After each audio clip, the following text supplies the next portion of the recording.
வணக்கம் AstraStock Tamil viewers. Stock market சீரீஸில் நம்ம ஒரு சில நாட்களாகவே கரண்ட் அசெட்ஸை பற்றி நம்ம பார்த்துக்கிட்டு வரோம். அந்த கரண்ட் அசெட்ஸில் பார்த்தீங்கன்னா இன்வென்ட்ரி பற்றி லாஸ்ட் வீடியோவில் நம்ம பார்த்தோம். இந்த வீடியோவில் நம்ம வந்துட்டு கேஷ் பேங்க் பேலன்ஸ் டெபாசிட் அது சம்மந்தப்பட்டதான இந்த வீடியோவில் கம்ப்ளீட்டாக பார்க்கலாம். நீங்கள் ஸ்டாக் மார்க்கெட்டுக்கு பிகினர் இல்லை நியூ இன்வெஸ்டர்னு அந்த வீடியோ கம்ப்ளீட்டாக உங்களுக்காக தான் வீடியோவை ஸ்கிப் பண்ணாமல் பாருங்கள். வீடியோக்குள்ளே போகிறதுக்கு முன்னாடி AstraStock தமிழ் சேனலை சப்ஸ்கிரைப் பண்ணிக்கோங்க ஃபார் த டெய்லி அப்டேட்ஸ். நம்ம எப்பவும் போல் தீபக் நைட்ரேட்டோட cash balance bank details and வந்துட்டு அதோட டெபாசிட் லிஸ்ட்லாம் நம்ம எடுத்துக்கலாம். அதை நான் உங்களுக்கு டிஸ்பிளே பண்ணியிருக்கிறேன். நீங்கள் பார்த்தீங்கனாலே உங்களுக்கு ஓவரால் உங்களுக்கு வந்து புரியும். இதில் பார்த்தீங்கன்னா கேஷ் ஆன் ஹேண்ட் அப்படின்னு சொல்லிட்டு உங்களுக்கு இதில் ஃபஸ்ட்டு வந்துட்டு டிஸ்பிளே பண்ணியிருக்கிறாங்க.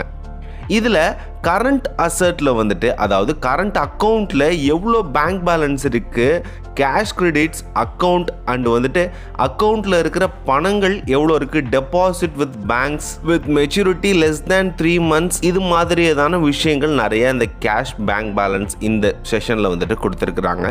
சில money market instruments, short term இன்ஸ்ட்ருமெண்ட்ஸ்லாம் இன்வெஸ்ட் பண்ணி வச்சுருக்குறாங்க இந்த தீபக் நைட்ரேட்டில்.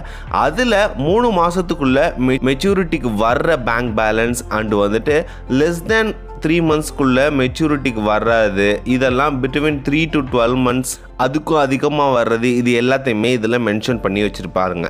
ஒரு கம்பெனியோட டே டு டே ஆப்ரேஷனுக்கு கேஷ் வந்துட்டு ரொம்பவே முக்கியமானதுங்க.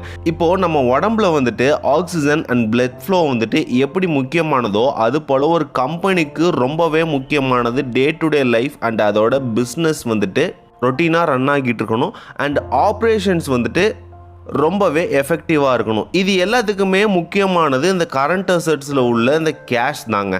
ஸோ கரண்ட் அசெட்ஸில் inventory, trade receivables, cash bank balance and cash equivalent இதெல்லாம் நம்ம வந்துட்டு எப்படி யூஸ் ஆகுது அப்படிங்கிறத நீங்கள் பார்த்தீங்கன்னா மட்டும்தான் ஒரு கம்பெனி எவ்வளோ எஃபிஷியண்ட்டாக ஆப்ரேட் பண்ணிக்கிட்டு இருக்கிறாங்க அப்படிங்கிறது நம்மளுக்கு தெரிய வரும்.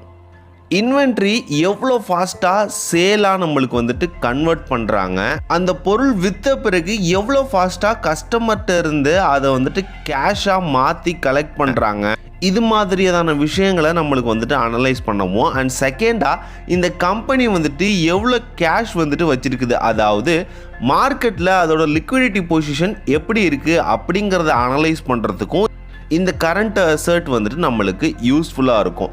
அண்ட் வந்துட்டு இந்த கரண்ட் அசெட் ரிலேட்டட் ரேஷியோ அப்படின்னு இருக்குது இல்லையா, இதை நம்ம வேற ஒரு ரேஷியோ அனலைஸ் சீரீஸில் கம்ப்ளீட்டாக பார்க்கலாம். இப்போது நம்ம வந்துட்டு இந்த கரண்ட் அசெட்டில் வந்துட்டு inventory, trade receivables and bank balance இது பற்றி பார்த்தோம் இல்லையா. நம்ம என்டையராக அசெட்ஸில் வந்துட்டு கரண்ட் அசெட் அண்ட் நான் கரண்ட் அசெட் இதெல்லாம் நம்ம கம்ப்ளீட்டாக பார்த்துருக்குறோம். அடுத்தது நம்மளுக்கு வந்துட்டு இந்த தீபக் நைட்ரேட்டோடதில் லேபிலிட்டிஸ் அண்ட் வந்துட்டு ஈக்விட்டிஸ் பற்றி அடுத்தடுத்த ஃபண்டமெண்டல் அனலைசிஸ் செஷனில் நம்ம வந்துட்டு கம்ப்ளீட்டாக பார்க்கலாம். ஸோ சேஃபாக ட்ரேட் பண்ணணும், ஹாப்பியாக ஏர்ன் பண்ணணும். இதுங்களுக்கெல்லாம் முன்னாடி நம்ம ஒரு கம்பெனியோ ஒரு ஸ்டாக்கையோ பர்ஃபெக்டாக அனலைஸ் பண்ணணும். அப்படி அனலைஸ் பண்ணால் மட்டும்தான் நம்ம வந்துட்டு ஒரு ப்ராஃபிட்டபிலிட்டியான ட்ரேட் பண்ண முடியும். Have a nice day.